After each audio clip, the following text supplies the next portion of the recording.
All right, so UFC 266. What were your thoughts on the card as a total? Just to keep it 100, I thought this was one of the best cards so far of the year from top to bottom. Not with It was just fire, wasn't it? yeah, not with just like the named opponents, just the consistency of the fighters everyone was putting on. Everyone was going out there trying to win. And if we're just gonna start out and just flow and go with what we're saying, I'm gonna say the fights that stand out to me are the Marlon Moraes fight versus Merab, the Volk versus T City fight, and I think those are the two ones that stand out to me the most. So if we just want to hit those two off, let's just hit those two off first, because those are the ones that really stood out to me. All right, so the Marlon Moraes versus Merab. See, the thing about that is, like, that fight could have been stopped. Isn't that crazy how that works out?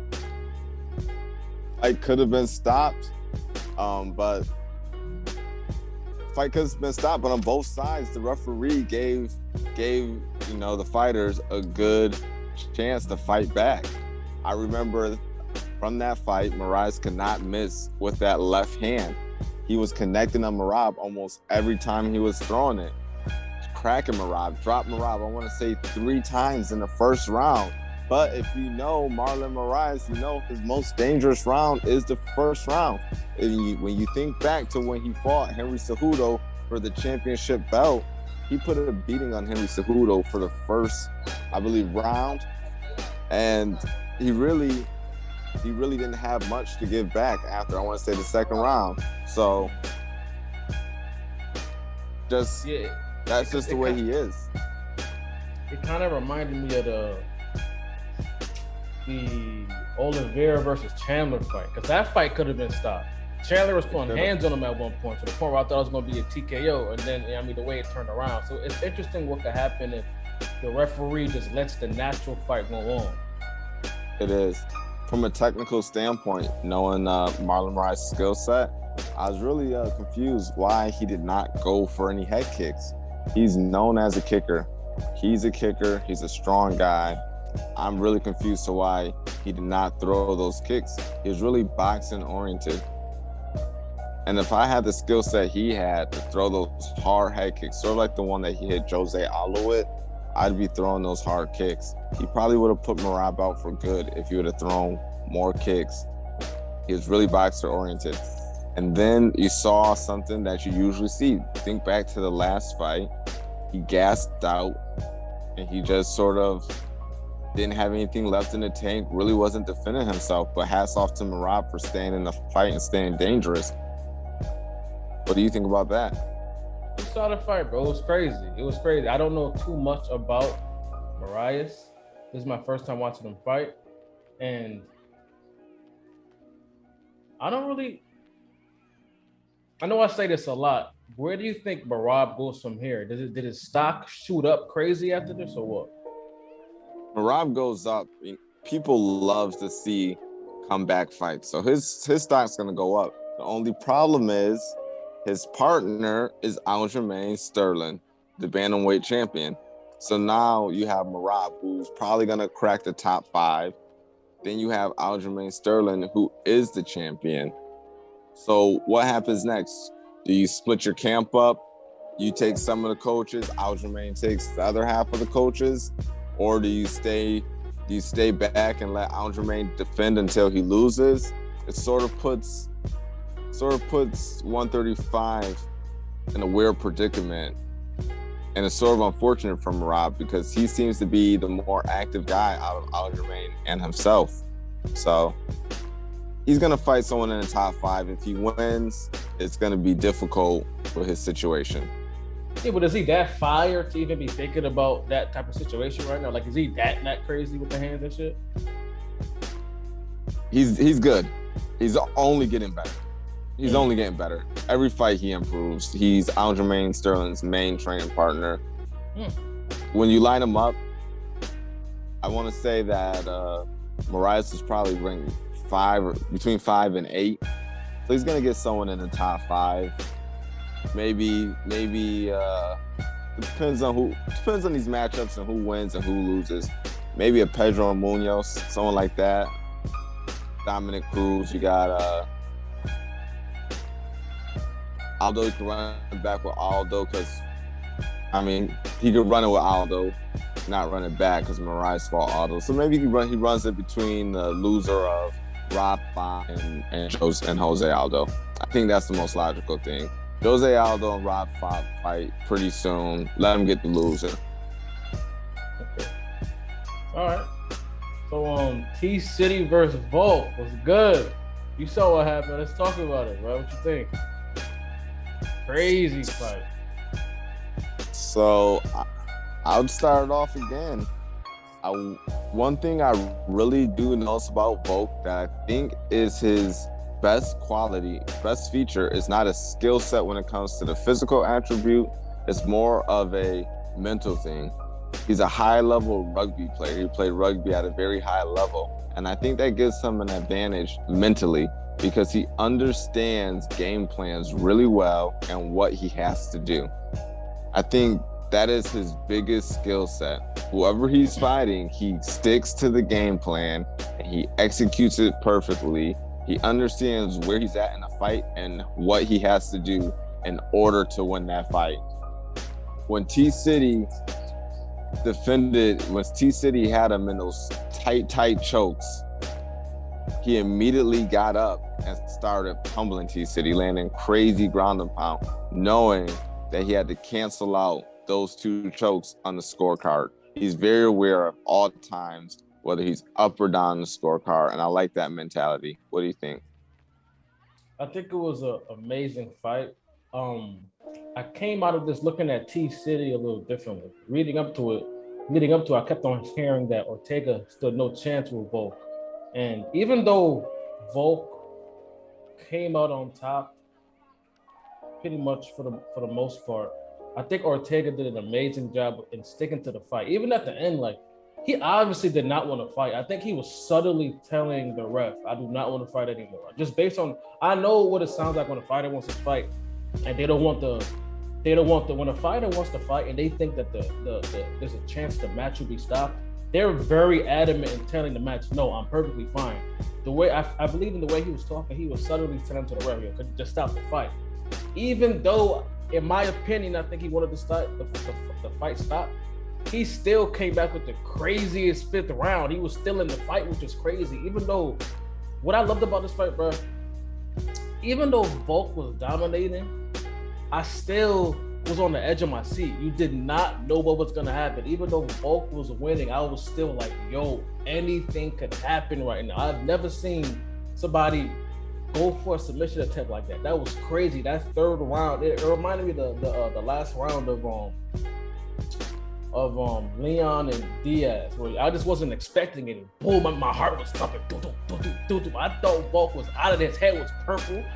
Then he came back with the triangle choke. Crazy fight. It was nice, man.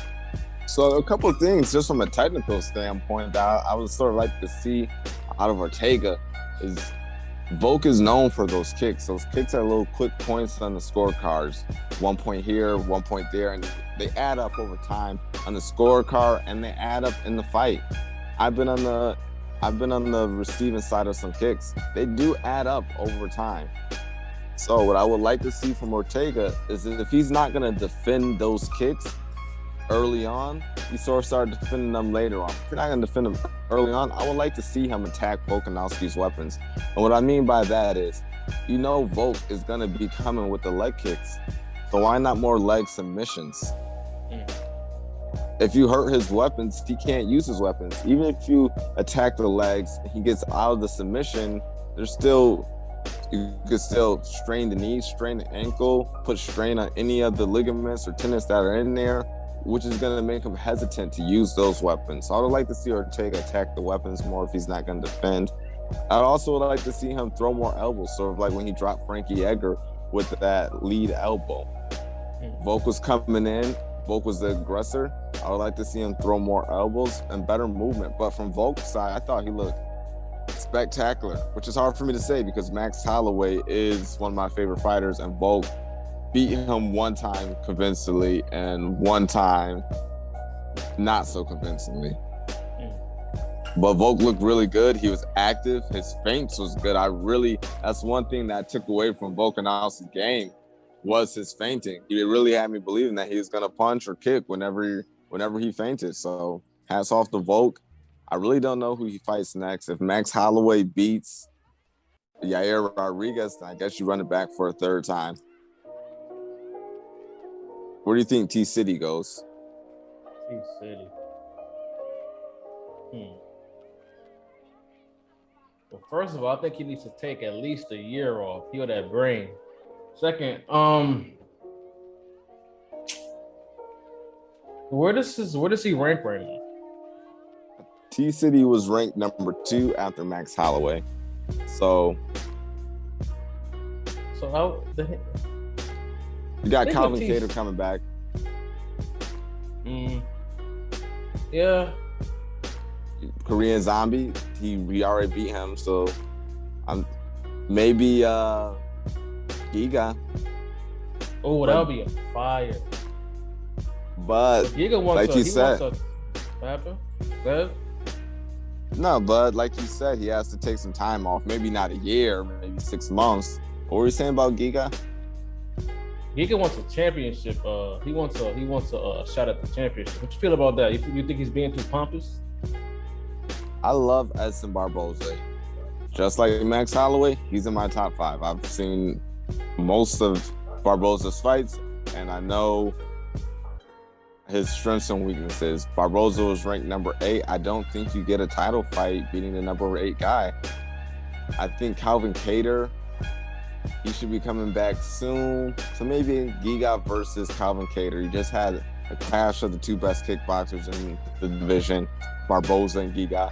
Now you got a clash of styles. You got a boxer, and then you got the kickboxer who's going to be kick heavy. Not too many people can get hit by Calvin Kattar when he lands that straight. So I think Calvin Kattar versus Giga is the fight to make. I'm a big Calvin Kattar fan. The way he throws those hands, the way he knocked out most of his opponents, finishing them, especially Jeremy Stephens, when he dropped Jeremy Stephens with that bomb. So I think that's the fight to make next for Giga. I don't think he gets a shot at the title. I don't think if he fought Yair, he'd beat Yair, or if he fought Max, he would beat Max, because he needs space to throw those kicks.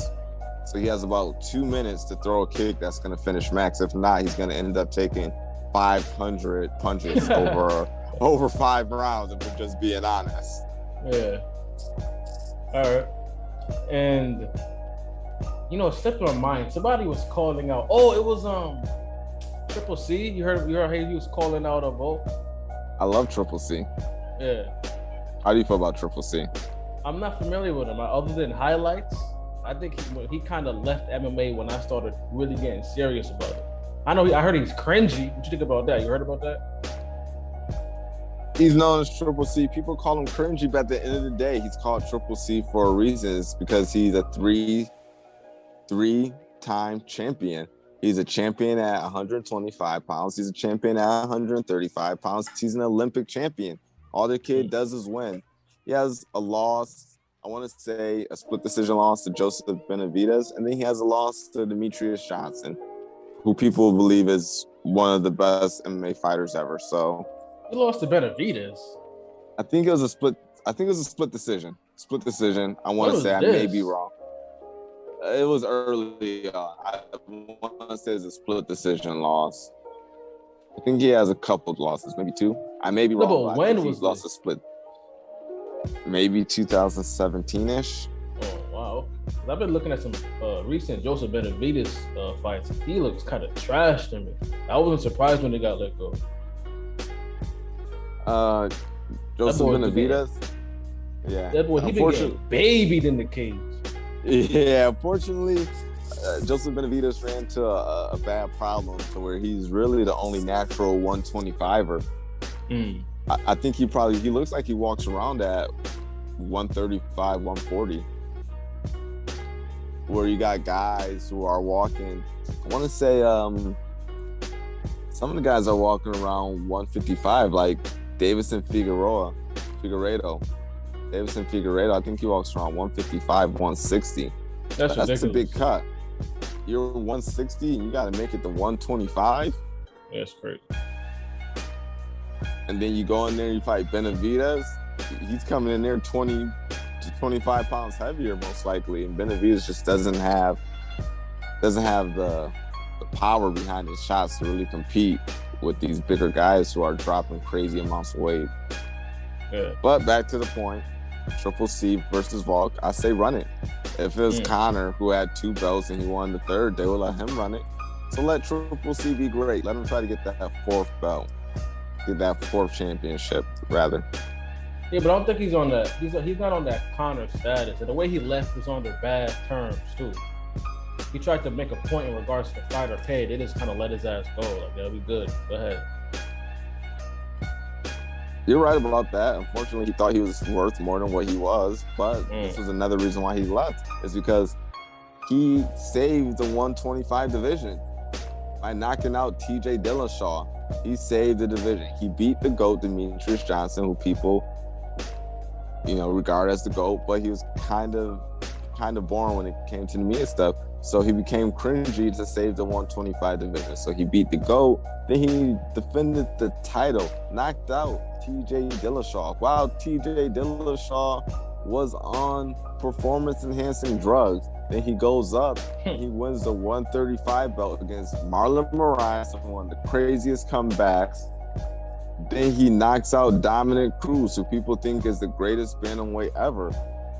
So he just beat 4 solid people. He beat 2 GOATs. Then he beat 2 other people who are really good fighters. 3 of them were champions. You don't give this guy a crack at the belt. You don't give this guy an opportunity to make history. I think if a fighter has a chance to make history, let him. All right. Okay. Volk versus Triple C. So that would be before or after the Yair versus Holloway. It would have to be after, but unfortunately, just the timing is so bad. There's no proper way to time it.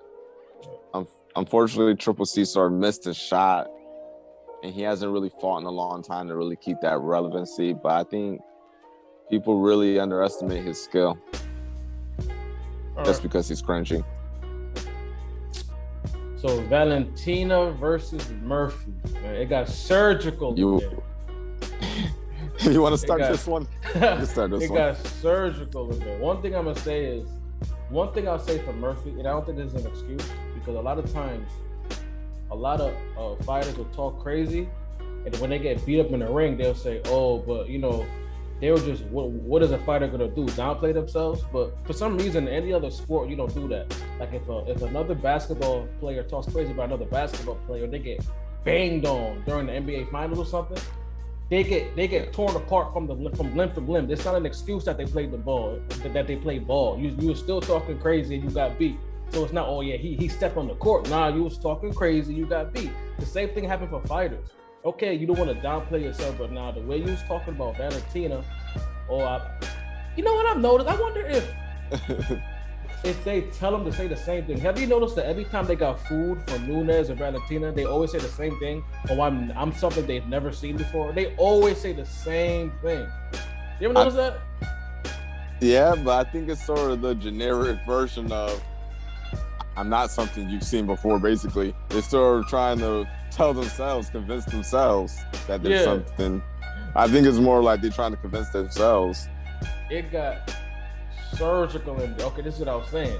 So one thing I'll sympathize with Murphy is I know how it feels when you're fighting against somebody that's faster than you, stronger than you, better reflexes, better movement, better footwork, and you know for a fact there's nothing you could do. You know for a fact you can't even. The skill level is so wide, you can't even get a hit on him, much less try to get a lucky shot on him. All that is in your mind, and when you look to the right, you got 4 minutes and 30 seconds left on the clock. That feeling, that demoralizing feeling, that wave of despair that washes over you, and the time is moving so slow. You know there is nothing you could do with this person. So you start doing dumb shit. Like, you're not really trying to engage, so you start shadow box in the air and moving all extra, act like you really in the fight, but you're not. I'm lying. Once somebody has your timing, it's pretty much over. It's horrible, bro. It's the worst feeling ever, bro. Shevchenko had Murphy's timing from minute 1, round 1. Probably 30 seconds in round 1. Shevchenko had Murphy's timing. Unfortunately, Murphy isn't that fast compared to Shevchenko or just in general to the other girls in the division. So Shevchenko picked up on her timing pretty easy. Shevchenko's southpaw, Murphy was orthodox. And you know the battle between the orthodox and southpaw is really who keeps that foot on the outside to make the other person eat the power. Shevchenko kept her foot on the outside and was making Murphy eat that power the whole night with that solid cross. The one time Murphy did put her foot on the outside of Shevchenko's, Shevchenko did a spinning back fist. It was almost automatic. It really wasn't nothing for Murphy. From a game plan, from a game plan point, when you know someone's technically better than you, Shevchenko being the best technician in women's MMA, then you got to come with a strong strategy. I don't think her strategy was that strong. I didn't really like the advice her coaches was giving. Me, seeing the fight unfold for myself, I would say one thing that I would like to see Murphy do is she knows that check right hook is coming, that counter right hook that Valentina's going to throw over that jab. So you know that counter's coming every time when you throw that jab.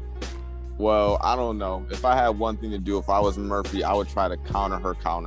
I will pump fake, get her to throw that check right hook, and then I would try to throw something like a left hook. Something. I don't know. Like you said, the skill gap was really far.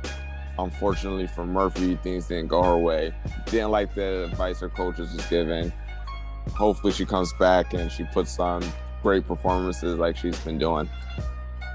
You mentioned her coaches. I'd like to point out the fact that her coaches are the same people that coach Derek Lewis. Do you remember that trash advice they was giving him? Land that big shot there. I'm like, really? That's the advice you got for Derek Lugani? Land that shot. Hit him with that power shot. I'm listening to the advice they're giving to Murphy. They not keeping it real with her. Oh yeah, that was a competitive round. Oh, you doing good at it? No. You got to keep it real. Like, listen, it's all or nothing. You getting your ass beat. Here's what you got to do. I don't think they really had any plan. Like, I honestly think they were just as lost as Murphy in the ring. And the husband wouldn't let the coach talk. So they they have like a bald-headed coach, and he has like a French mustache. He was sitting behind Murphy, behind the cage, and when the husband was finished speaking, he would give whatever time was left for the coach to speak. I'm like, bro, like, come on, man, let the coach speak. You don't even know what you're talking about. I mean, I know you your wife's jiu-jitsu coach. That's cool, but bro, give it to the professionals. This is not a game. You know what I mean? So like I said, they was just as lost as Murphy in that cage. I will 100% agree with you. Even Daniel Cormier agreed that the coaches really weren't giving out the best advice. And I know that Lauren Murphy put up a post saying that she just sort of wants to keep the coaching light. But at the same time, you can keep the coaching light all you want, but this is a competitive sport with big consequences for not being technical. If someone's not giving you actual advice, you go out there and you sort of repeat the same mistakes you repeated the first round, the second round, someone like Shevchenko is going to put you to sleep. So I know she wants light advice and she knows what she's doing wrong. And that's the one thing that's sort of weird. She's like, I know when I'm not doing good. I know when I'm doing wrong. She sort of put up in a post, not to really judge her too harshly. But if you know what you're doing wrong and you know that you're losing, then you sort of got to do more to stop losing. You get what I'm saying? Yeah. I just think she needed better coaching. She needed better strategy. There's some very competitive fights. I don't know what's next for Shevchenko. Maybe Amanda Nunes versus Shevchenko number 3. She said she want to fight till she in the grave. There's nowhere for her to go. Yeah. Yeah. So that's really it. There's nowhere for her to go. She's She's gonna beat everyone. But that's a good position though, right? Just keep getting fed. Keep getting fed sacrifices and make money. Yeah. That bro, what if maybe I'm a little different because you have some fighters that are all about the honor and the spirit of fighting. I'm good, bro. Keep feeding me sacrifices so I can make that money. I don't need to fight John Jones and none of that. If I could just, you know what I'm saying, just get money, 200,000, 300,000, fighting sacrificial lambs, I'm good. Here's the thing though. She's avoiding the best people either on some, Sean O'Malley stuff. She's fighting the best in the division and she's just so much better. She's just way more skilled. I follow her and her sister both on social media. They're just both very well skilled people. Valentina speaks like 3 languages. She's an amazing dancer. She's a great competitor and fighter. So she's just a skilled person overall. So it translates into the ring. Her sister's a skilled fighter. Her sister flies like helicopters or something. So they're just skilled people, and they just understand things and put that time and dedication into the ring, especially Valentina Shevchenko. They were both Muay Thai fighters before MMA fighters. She's just going to keep, like you said, making that money. The skill gap is just so far. But on to the next one. Let's go with Blades and Rosenstrike. You didn't like this fight? I actually like the fight. I don't know why you didn't like it. That's the one I was wanted to talk to you about next. Honestly, because we're seeing I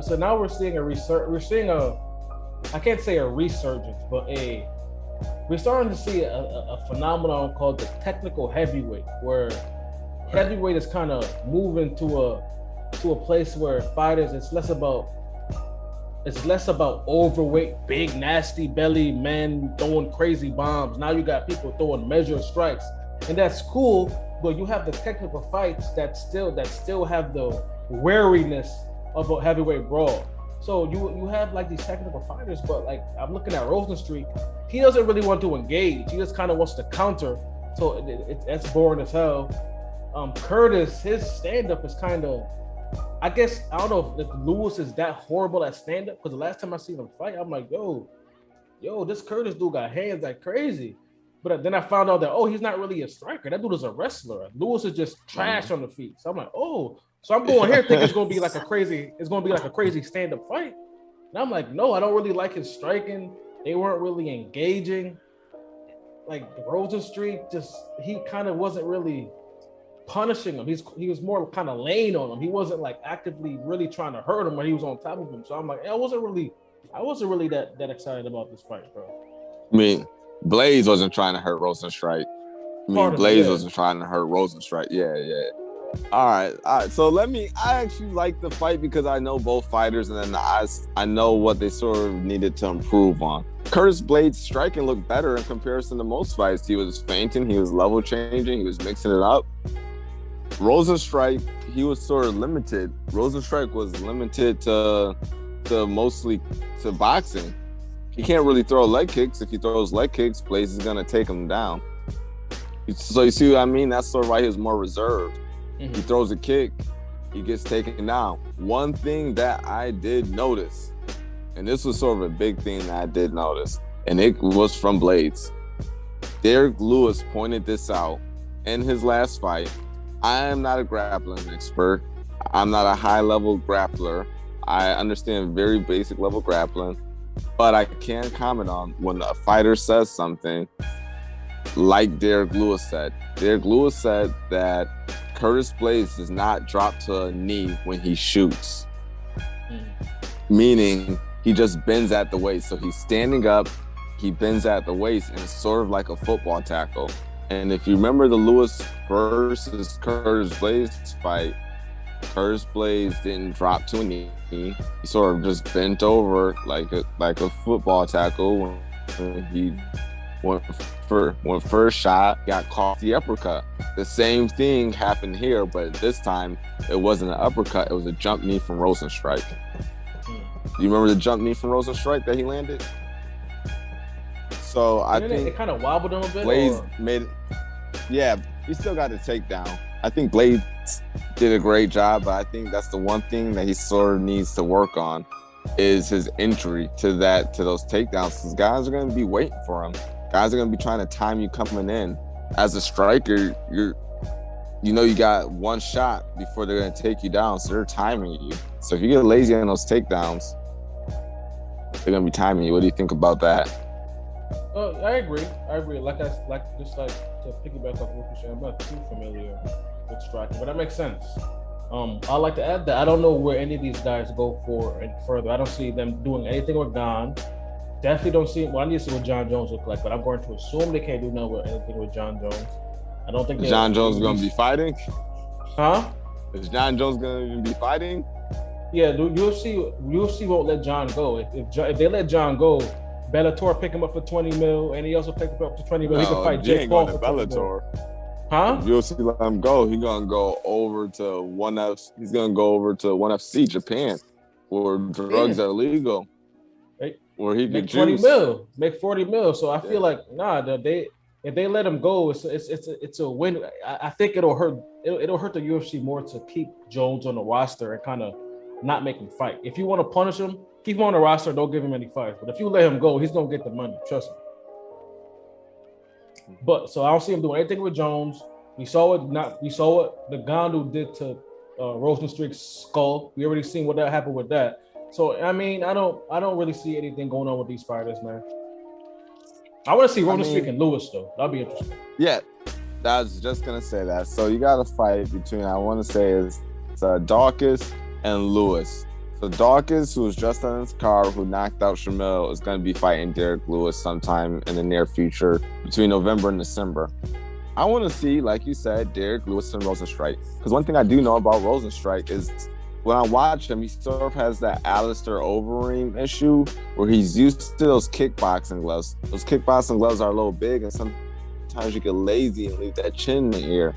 And that's one thing I did notice about Rosenstrike is he sort of sometimes lets his chin get in the air. If Derek Lewis can connect, which he's good at doing, I know you don't like Derek Lewis. I know you don't like Derek Lewis stand-up. I know you like more technical guys. But at the end of the day, Derek Lewis is the all-time heavyweight knockout leader. Cut, point, and dry.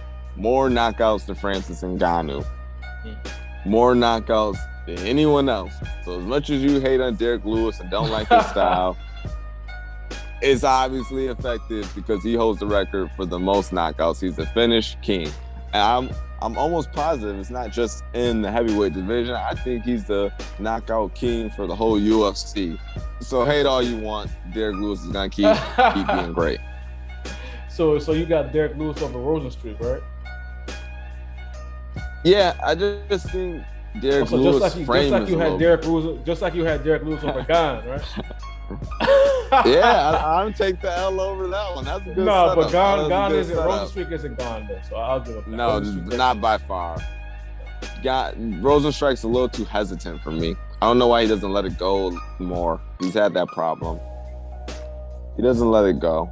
But for Curtis Blades, maybe Stipe. That's the fight that makes sense to me. I don't think Stipe will do that though. What fight?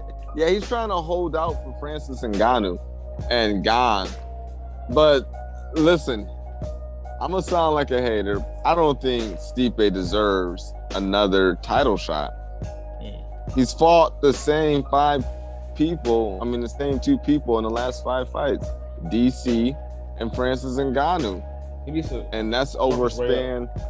Yeah, and listen, the less you fight, the more people don't care.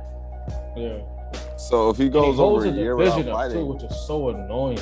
Yeah, he's held the division up, fighting the same 2 people from 2017 to 2021. He's only fought 5 times in the span of 4 years. You're holding the division up. You fought Francis, then you fought DC 3 times, then you fought Francis. Then you want another shot to fight Francis. How many times are you going to have a trilogy? I don't care to see the trilogy. I'm not interested in watching Stipe fight Francis one more time. You know why I'm not interested in that fight, Jordan?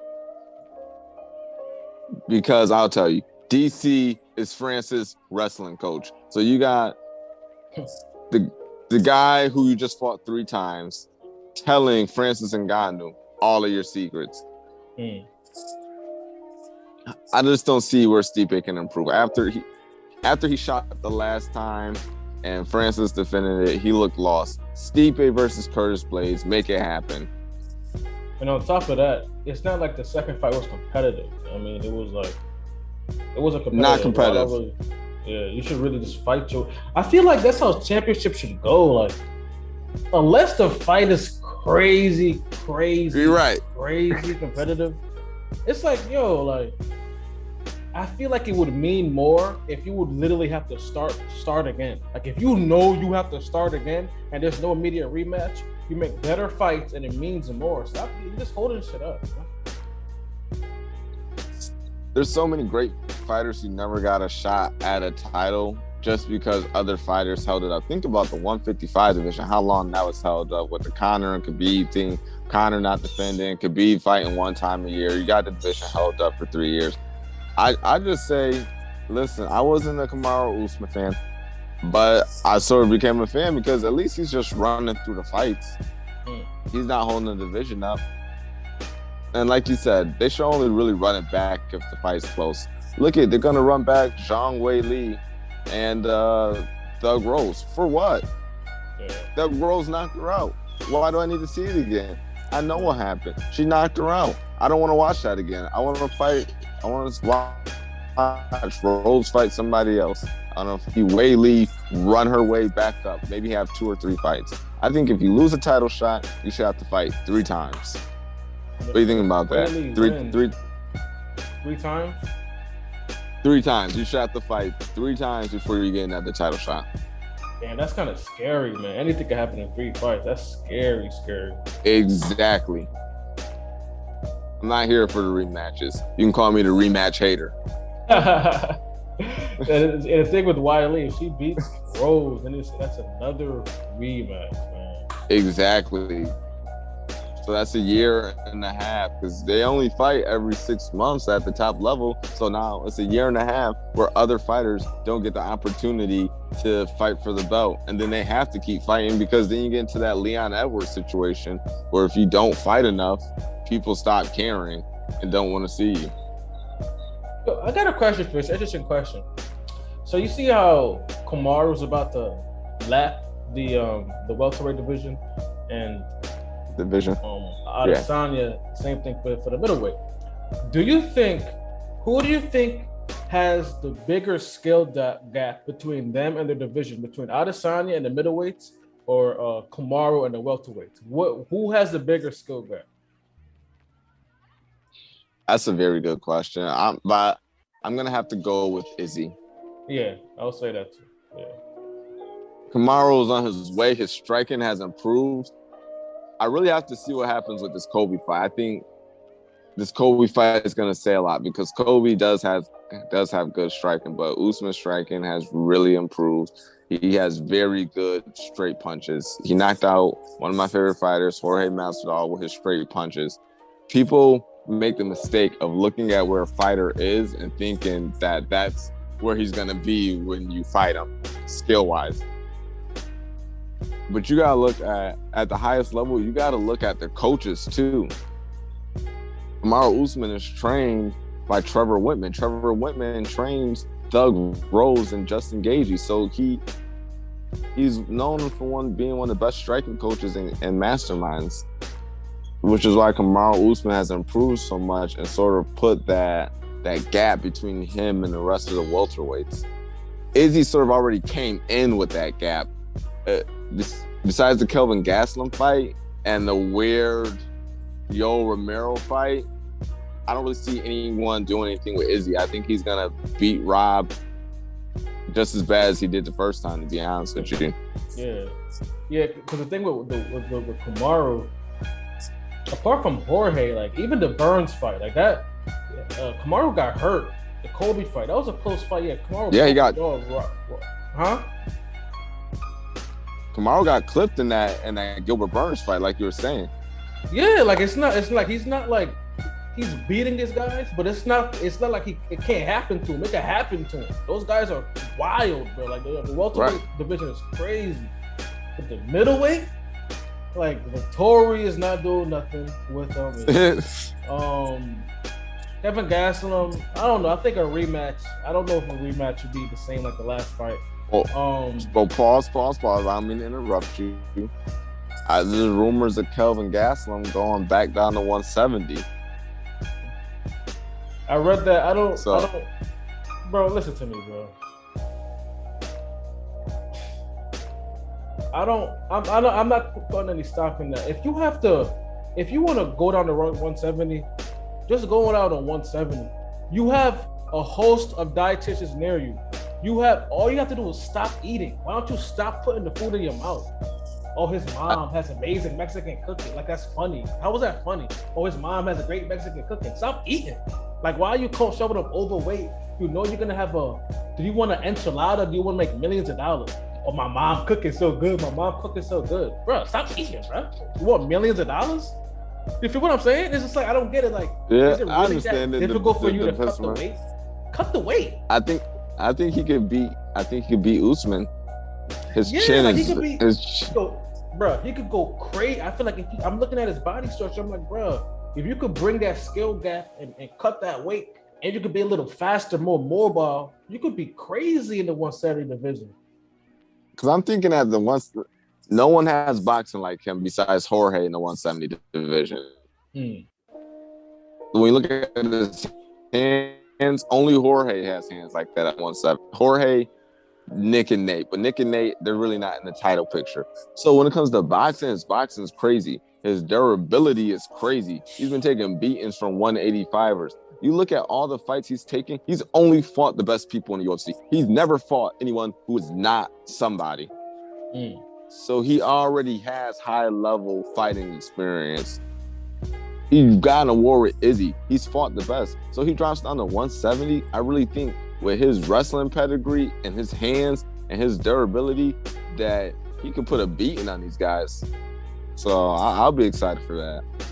I want to see it. I don't think it's happening. I don't think he has the discipline, bro. Like, he shows up to the fights with extra fat on him. Like, when he moves, his body flabs a little bit. Like, you can see his body kind of flabbing when he moves, which means you could easily cut down an extra 15, 20 pounds.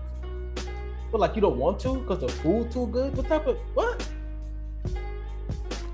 Yeah, I agree. The discipline needs to be a little better, but like we were saying, at 185 and 170, there's big skill gaps in between these fighters. I think 185 is a little bit bigger, just because Izzy came in with such a big skill gap that I didn't know was that apparent until he fought Derek Brunson.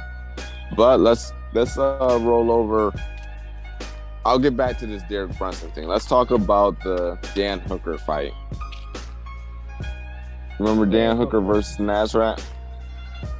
Yeah, so this fight was not nearly as close as I thought it would be. Leading up to the fight, I thought it was going to be like a war. Dan Hooker really put the beats on that boy. He put him away clean. I wasn't really expecting much from Dan Hooker because from what I would watch, apart from his crazy wars, from what I would watch, I wasn't really that impressed. But this was very interesting. It was nice to see. He's very well rounded. And I'm interested to see what happens next. They say it's him and Islam next month. Yeah, so I think Dan Hooker made big improvements to his games because he was sort of flat-footed and he sort of got to have keeping those hands down because he was a taller guy. But he came in, and if I was showing somebody what an MMA fighter should do, I would show them this Dan Hooker fight. He had very crisp and clean striking, and then whenever Nasrat would throw those big right hands or left hands, he would take him down to the ground control. And I think he had 7 minutes of ground control. Dan Hooker fought a very well-balanced fight, didn't get into a war for no reason like he does sometimes. He was moving around good, kept his hands up, he used his grappling. I thought Dan looked like a very well-rounded fighter. I want him to beat Islam, but I know what Islam brings to the table. We know what Islam's going to do. He's going to do the same things that Khabib has done. I want Dan Hooker to win. I think it's going to be difficult for him to win. If he does win, I will be very excited. Yeah, I agree with that. I don't like hype trains in MMA unless they're crazy nice. Because I think even when Izzy first came, he had some hype behind him, right? He didn't really build it. That he kind of had some hype around him, right? Yeah. Yeah. So apart from Izzy, because I was watching Izzy back when he was glorious. I rock Izzy crazy. But Right. I like when fighters snatch that respect. I don't like when people have that hype train behind them. You know what I mean? Like Oliveira, a myriad of other fighters that snatch the respect. When I see hype trains, it pleases me immensely when they get, you know what I mean, derailed and beat up. So I'm going for kind of like what happened to what Brunson did to the English lad. What's homie name? He had a crazy hype, but he is not that crazy with the hands at all. He wears some young ass shorts when he fights. Yeah, are you talking about the Ronda Rousey protege, or are you talking about Darren Till? You're talking about Darren Till. You're talking about Darren Till. Yeah, you're not talking about Edmund Shabazz. Yeah, you're talking about Till. Yeah, it pleased me greatly to see him lose to Brunson. So it'll please me greatly to see Islam lose. I don't like hype trains. I'm going for him. Is there anything else on this card that really stood out to you? Let's see. Turner fight was good. What you think about that Diaz fight, though? Oh, yeah. How can I? So, one thing that really sort of surprised me is Diaz coming out with the crazy kicks. That was the first thing that surprised me. One thing I didn't like was him coming in overweight. When you know cardio is your main weapon, why would you come in overweight? That's your main weapon. Just because at 60% your cardio is someone else's 100 doesn't mean you come in at 60%. His boxing looked good. His kicks are good in comparison to his brother, Nate, who can't kick, well, to be honest. Robbie, the problem is, though, with this fight is that Robbie can take a beating. Unless you knock Robbie Lawler out, you pitter-pattering him for 5 rounds really isn't nothing to Robbie. Robbie's been in wars. He's fought people like Matt Brown. He's fought people like Hendricks. He's fought people like Kobe Covington. He's fought very skilled people who can sort of just pepper him with strikes, sort of like, Nick. Go ahead, pardon me. Go ahead. No, keep going. No, I don't have anything. That was one of the most infuriating things for me about the match, is watching him hit Robbie, but it'd be like a mosquito bite. I'm like, damn, like it was just something that was really irking me. It's just like he's hitting him, bop, bop, bop, bop, bop, bop, bop, but it's not really doing nothing to him. Yo, bro, I'm gonna keep it real with you, bro. This was good for a storyline fight, especially for old MMA fans from back in the day. I think it was a magical moment to see this, but no, Nick Diaz should not be fighting Kamaru. He should not be fighting anybody. Just go invest the money that you got from this fight into something, into a business, and just get out of here, bro. Because you will get it. This is not for you.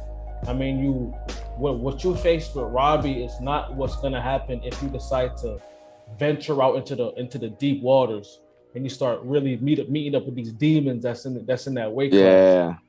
You did not look good in there, Nick. You look I think sloppy. There are some matchups though. There's one matchup that would intrigue me, and the only matchup that would intrigue me would be Kobe Covington. That's the only one that would intrigue me. If Nick Diaz was to come back, it would intrigue me for one reason. It's because Kobe's a wrestler, but Nick is an ace with his Brazilian Jiu-Jitsu. On the feet, Kobe has that same pitter-patter style.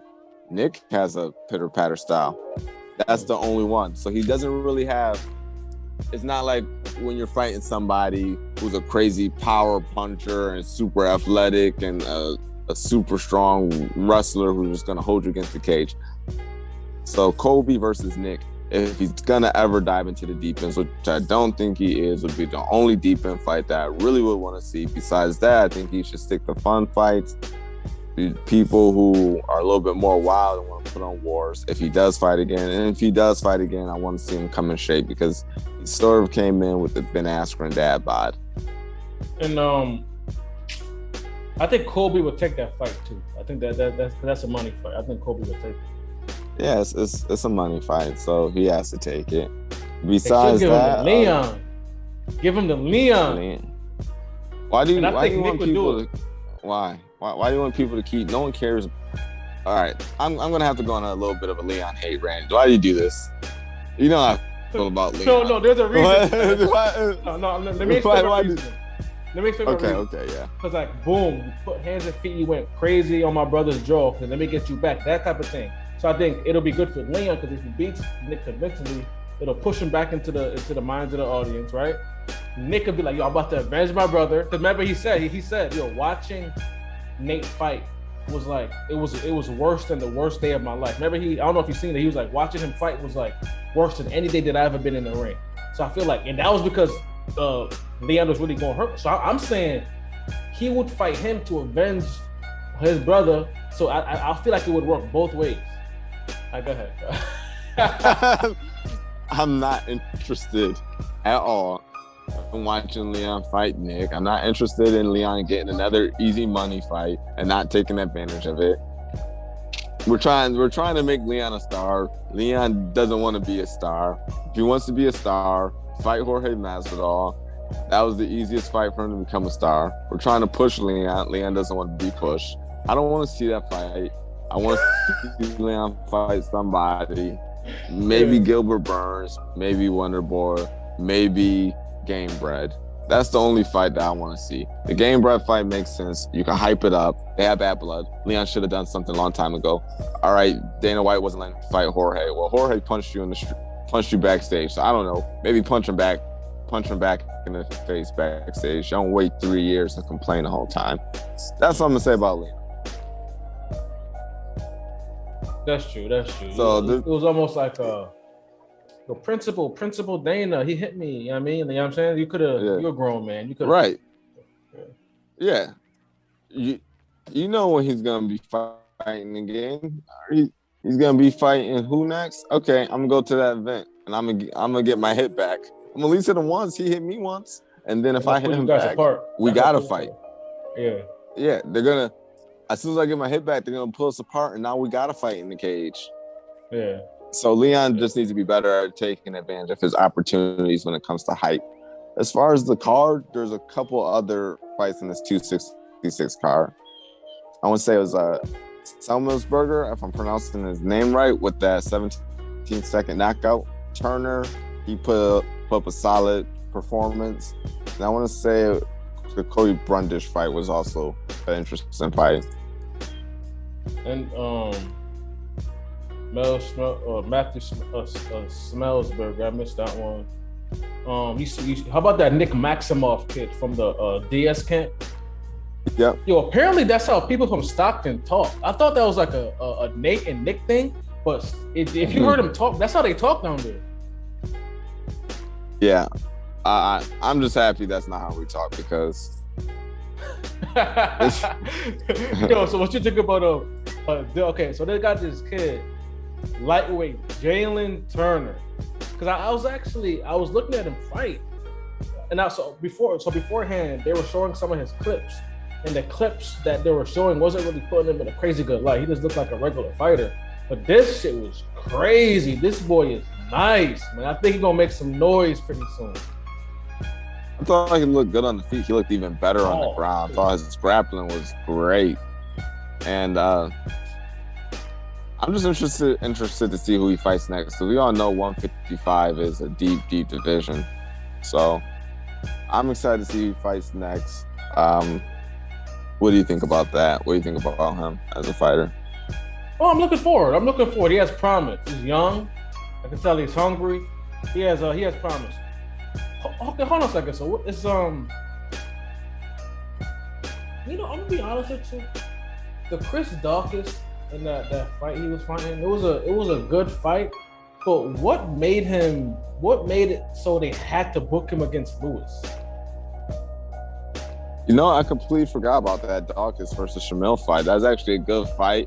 Dawkins was putting it on Shamil, and then Shamil sort of got his footing back. And he was getting that timing. But one thing that what I remember from the fight is Shamil was leaving those exchanges with his hands down. So whenever you're exchanging, you want to keep those hands up. Dawkins caught him. I don't know why they made him fight Lewis. So to get back to your question, I think maybe Lewis wanted to get back in there because he's been silent for a little bit. And Dawkins is a young contender, and they're trying to push him. It's sort of a little bit of a battle of the timelines. One fighter may be going down, one fighter may be going up. So if you can beat Lewis, you get a lot of hype, sort of push you on that upward trajectory. Maybe that's the reason. All right. And that's anything else? UFC 266? I don't really got anything else. How about you? That's it. So that's the recap. Like, share, and subscribe. If you agree with us, let's talk about it. If you disagree with us, if you said anything stupid that you don't agree with, let us know in the comments. Have a nice day.